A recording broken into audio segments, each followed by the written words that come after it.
दोस्तों, जो आप ये वीडियो देख रहे हैं ये मालव गांव की है।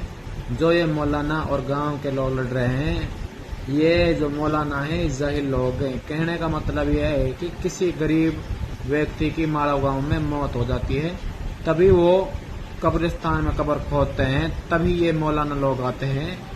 इनके सर पर टोपी भी है, माशाल्लाह दाढ़ी भी है और कुर्ता पजामा है। जो यानी कि कहने का मतलब ये दिखने में जो इनके अखलाक के सारे मुस्लिमों के हैं, और जो इनके कर्म है यानी कि जो इनके काम है वो काफिरों से बदतर हैं।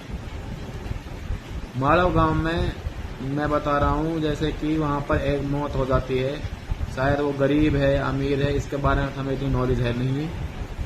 जब वो कब्रिस्तान में कब्र खोदते हैं, तब ये जो जाहिल लोग हैं आते हैं, उस कब्र को जो उन्होंने खोदी होती है उस मैयत के लिए, उस कब्र को ये आंट देते हैं। जो ये मौलाना है उस कब्र को इसलिए आंट देते हैं, इन्होंने उस कब्रिस्तान पर अपना कब्जा जमाया होता है।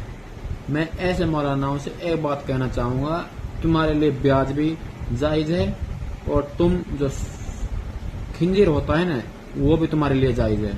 उसका मांस भी खाया करो और ब्याज भी लिया करो। तुमसे बदतर कोई नहीं हो सकता मेरे हिसाब में, जो किसी मैयत की कब्र को जो खोदी होती है उसको यानी कि आंट दे।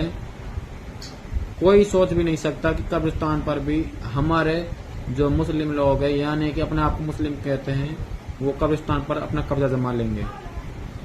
अरे भाई, वो कब्रिस्तान इसलिए होता है, चाहे अमीर हो चाहे गरीब हो, अगर कोई मरता है तो उन्हीं में दफन होगा ना। कब्रिस्तान को भी तुमने अपना बना लिया, तुम्हारे बाप की जागीर तो है नहीं कब्रिस्तान। तो सब क्या होता है, चाहे गरीब हो चाहे अमीर हो। ऐसे मौलानाओं के कारण हमारा जो पूरा मुस्लिम समाज है ना वो बदनाम होता है।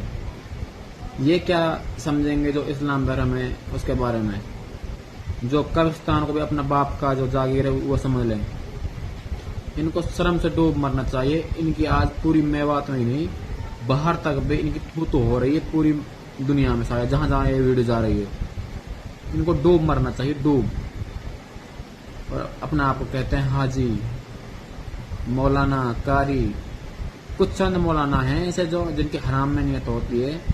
कुछ ऐसे भी लोग हैं जो हज कराते हैं, यानी कि कहने का मतलब है लोगों के नजरों में वो हाजी होते हैं। शायद वो मेरे हिसाब में ऊपर वाले की नजरों में शायद वो हाजी नहीं होते, उनकी हराम में नियत होती है। वो शायद हर गांव में एक दो मिल जाएंगे ऐसे हाजी भी, ऐसे मौलाना भी, ऐसे लोग भी, जैसे ये लोग हैं हराम खोर।